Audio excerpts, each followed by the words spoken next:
हस्तिनापुर की अट्टहास करती हुई सभा में एक व्यक्ति था जो कभी सिंहासन पर नहीं बैठा, पर पूरे साम्राज्य की किस्मत उसी के इशारों पर नाच रही थी।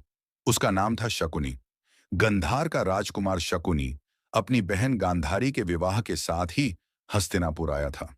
उसकी बहन को ऐसे पुरुष से ब्याहा गया जो जन्म से अंधा था, और गंधार के राज परिवार को यहां सम्मान नहीं बल्कि कैद जैसी जिंदगी मिली। कहते हैं कि गंधार के राजा और उनके पुत्रों को जानबूझकर धीरे धीरे भोजन दिया गया ताकि वे तड़प तड़प कर मर जाएं। जब पूरा गंधार वंश बुझ चुका था, तब मरते हुए पिता ने शकुनी से कहा था, तू अकेला बचेगा, पर इस हस्तिनापुर को अपने ही कर्मों से नष्ट करेगा।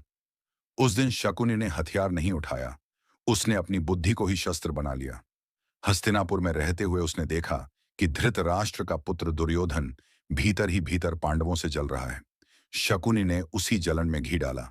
उसने दुर्योधन के मन में यह बीज बो दिया कि पांडव उसके शत्रु हैं, राज्य उसी का अधिकार है, और अगर चालाकी से काम लिया जाए तो बिना युद्ध के ही सब कुछ छीना जा सकता है। एक दिन उसने मुस्कुराते हुए दुर्योधन से कहा, युधिष्ठिर धर्मराज हैं, पर जुए के दास भी हैं। तलवार से नहीं, पासों से उन्हें हराओ।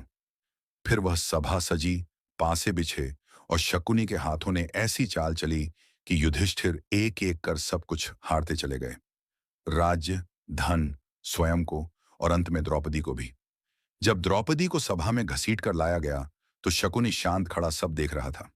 उसे पता था यही वह आग है जो एक दिन पूरी हस्तिनापुर को जला देगी। वनवास के बाद जब जब शांति का प्रस्ताव आया, शकुनी ने हर बार दुर्योधन के कान में फुसफुसाया, पांडवों को सुई की नोक जितनी भूमि भी मत देना। जो डर कर झुकता है वही हारता है।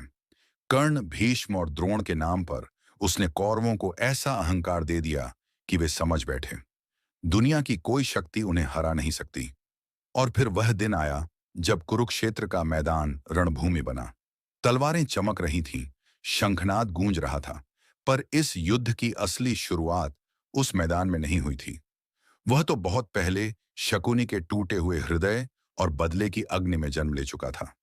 शकुनी ने कभी धनुष नहीं उठाया, फिर भी महाभारत का सबसे घातक युद्ध उसी की चालों की देन था।